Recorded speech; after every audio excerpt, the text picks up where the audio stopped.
I'm waiting till I get the all clear from the back. If you guys want to join me up front, you're welcome to. If you want to watch from your seats, that's fine too. I'll hold everything up so you can see it. I am going to take this opportunity again to make another shameless plug. We are having children and teens breakout tonight. So yay, super excited to do that again. We are going to be talking about the importance of intelligent design and the existence of it and how we see it even in nature. So excited to dig into that. So 4:30, we will be having kids and teens breakout. The young adults will be meeting as well. So you can join us downstairs, or we will send out a Zoom link this afternoon for anybody who wants to join us digitally. Sorry guys, I have a ton of stuff up here this morning, so trying to keep it all straight. We're going to start by reading Dinosaur Devotions by Michelle Medlock Adams, illustrated by Denise Turu, published by Tommy Nelson Publishing. I've said that so many times over the last year, I don't even need to look at it anymore. We're about 3/4 of the way done, though. We are reading about the Hypsilophodon. I got it right, okay. The Hypsilophodon has been the subject of debate for paleontologists for quite a while. At first, scientists thought this dinosaur perched itself in trees so it could reach leaves too high to get from the ground. But then, new evidence was found that totally squashed that theory. Fossils revealed the Hypsilophodon's feet could not grip a branch. So there was no way it could have perched on tree limbs. It would have fallen out. Even though those feet weren't good for tree perching, they were built for fast running. Its slender legs and stiff tail also made this dino quite speedy. But what if these paleontologists had rejected the new knowledge they'd learned about the Hypsilophodon's feet and never published their new findings? We wouldn't know the latest, greatest information about this dinosaur. We should always keep learning and growing, and if we discover we've been wrong about something, we should be quick to admit it and seek the truth in that situation. Proverbs 15:12 says, "Know-it-alls don't like being told what to do. They avoid the company of wise men and women." That's from the Message. The bottom line, don't be a know-it-all. Be open to learning something new every day, and be grateful for those who share their wisdom with you. The Bible is full of passages about wisdom. Proverbs says in chapter 2, verse 16, "For the Lord gives wisdom. From his mouth come knowledge and understanding." Proverbs 3:13 says, "Blessed is the man who finds wisdom and the man who gains understanding." Proverbs 8:11 says, "Wisdom is better than jewels. All desirable things cannot compare to her." Proverbs 12:15 says, "The way of a fool is right in his own eyes, but a wise man listens to counsel." And Proverbs 13:20 says, "He who walks with wise men will be wise, but the companion of fools will suffer harm." I could have read verse after verse after verse for the next half an hour about wisdom, but you guys get the idea. I don't need to keep reading all the Bible verses on wisdom. But the question is, what is wisdom? Do you remember when we talked about joy being more than just happiness? Well, it's kind of the same thing with wisdom and knowledge. It's not a perfect parallel, but it's similar. Wisdom, like joy, comes from God, and it's kind of like the ability to use the knowledge that you have in a productive way. To not just know something in your head, but to understand it and apply it and to use it. One person can be super smart. We all know those really super smart people, right?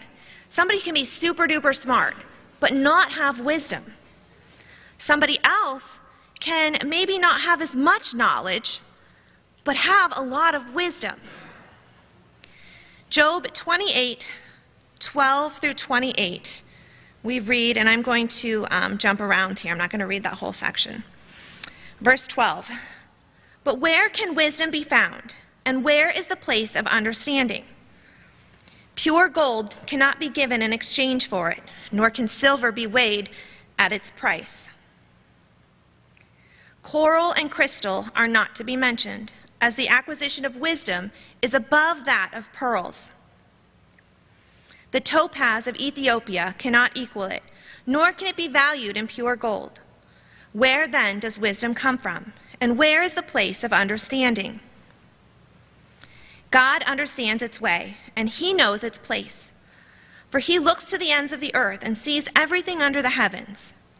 When he imparted weight to the wind, actually I wanted to skip that verse, that's okay.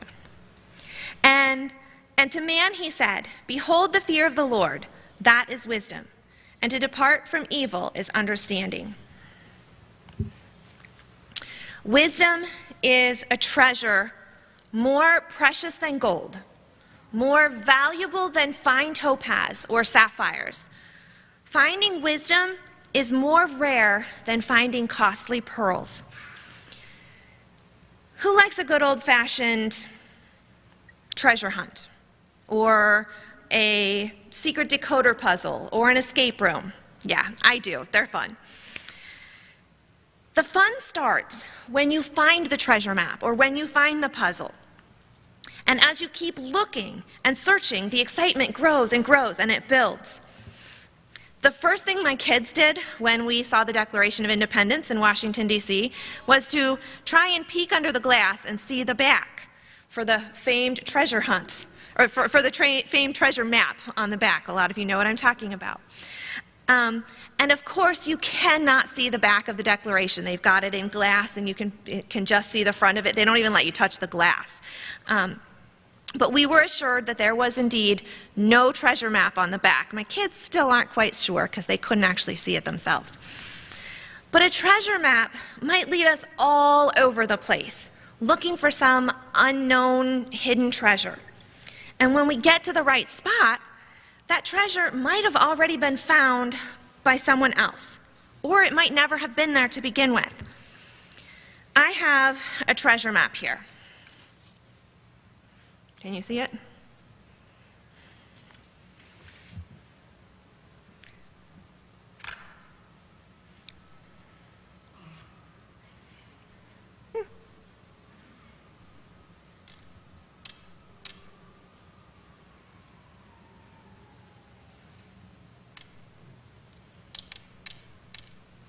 Oops, you can hear my bracelet hitting the table as I'm writing.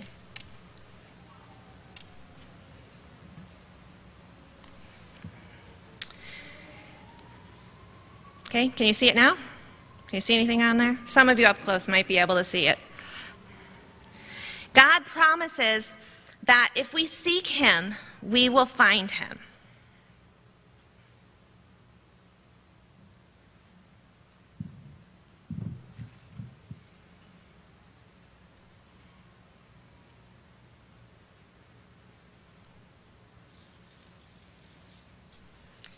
I'll hold it up so you can see it.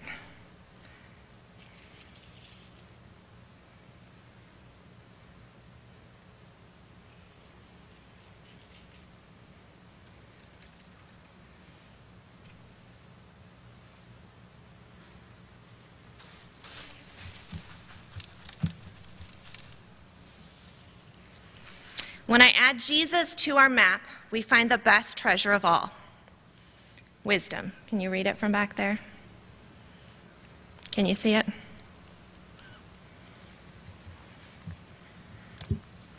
Our memory verse this week is Proverbs 8:11. Wisdom is better than jewels. All desirable things cannot compare. Can you guys say that with me?